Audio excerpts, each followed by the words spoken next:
Good evening and thank you for joining us for KREM 2 News at 5. I'm Mark Hanrahan. It's good to have you here. I'm Whitney Ward. Just into our newsroom this evening, we have learned the Spokan County Sheriff's deputy accused of beating a man in his car at a local park has now been fired. Clay Hilton is currently facing assault and false swearing charges after body camera video surfaced of him beating a man in August of last year. Today, the Spokan County Sheriff John Knowles said he met with Hilton and his lawyer to address the incident after they finalized the internal investigation. Sheriff Knowles said they determined that Hilton's conduct was clearly outside of policy. Hilton has the right, though, to appeal the sheriff's decision.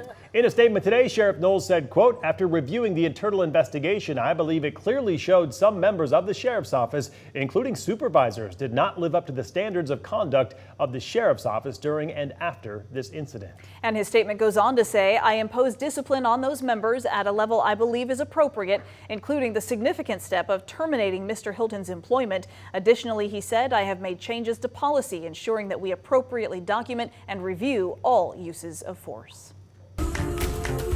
Today, the Idaho State Fire Marshal's office started investigating this fire that destroyed the beloved Lodge Steakhouse. That fire started yesterday afternoon, and the building is a complete loss. KREM 2's chief journalist Amanda Rowley joining us live from the scene where investigators are wrapping up their first day of collecting evidence. Amanda?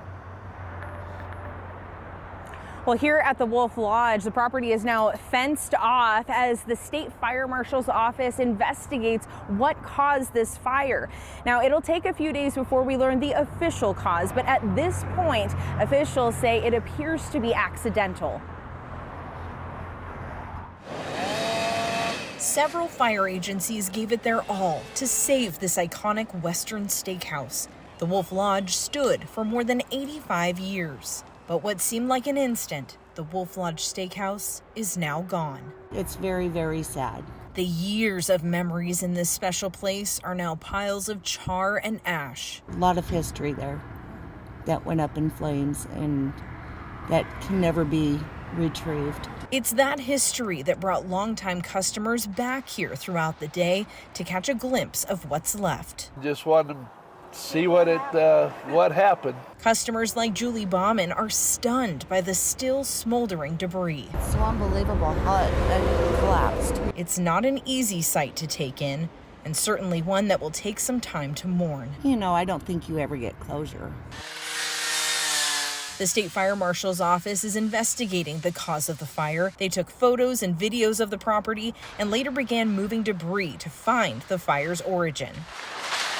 Kootenai County Fire and Rescue Chief Chris Way says all this information will help investigators piece together what happened here. So they're trying to kind of gauge a timeline of kind of how the fire progressed and where the fire was by the time 911 was already called. Chief Way says Wolf Lodge was not open to the public the day of the fire. He says management was hosting their annual appreciation barbecue for its staff.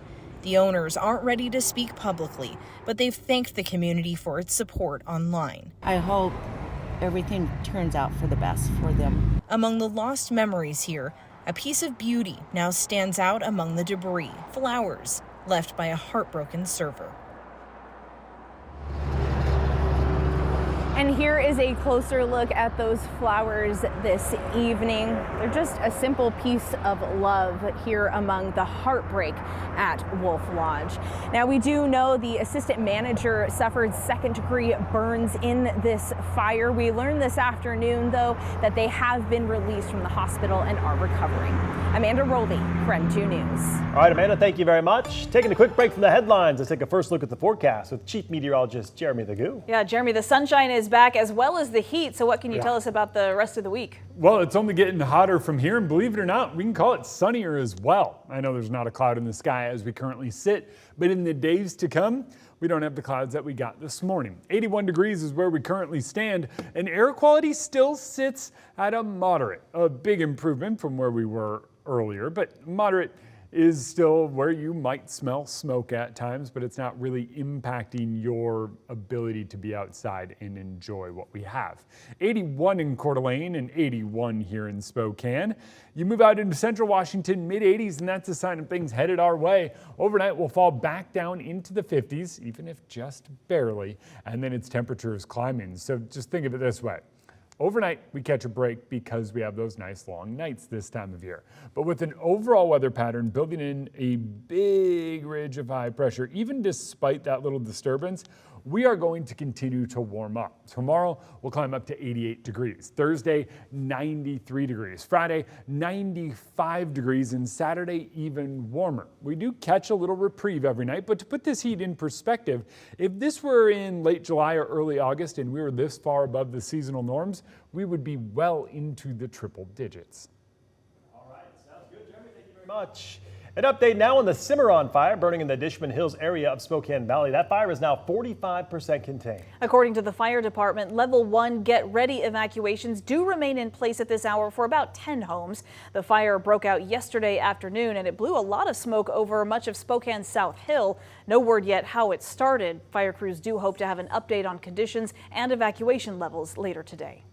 Eligible Washington residents have just under 2 weeks to apply for a $200 credit off their energy bills. As many as 675,000 of Vista customers are expected to receive that credit. It's part of the state's Climate Commitment Act. In Spokan County, a one-person household is eligible if they make no more than $49,000 a year or $71,000 a year for a four-person household. For now, the $200 credit is a one-time offer. You can find the link to that application on Vista's website. Tonight, we are also still waiting to find out who is advancing to the November ballot in the race for Public Lands Commissioner. Washington's largest county, King County, says it needs one more day for the hand recount. King County election officials say they are still counting tonight. They had nearly 560,000 ballots to recount. They are expected to finish by tomorrow.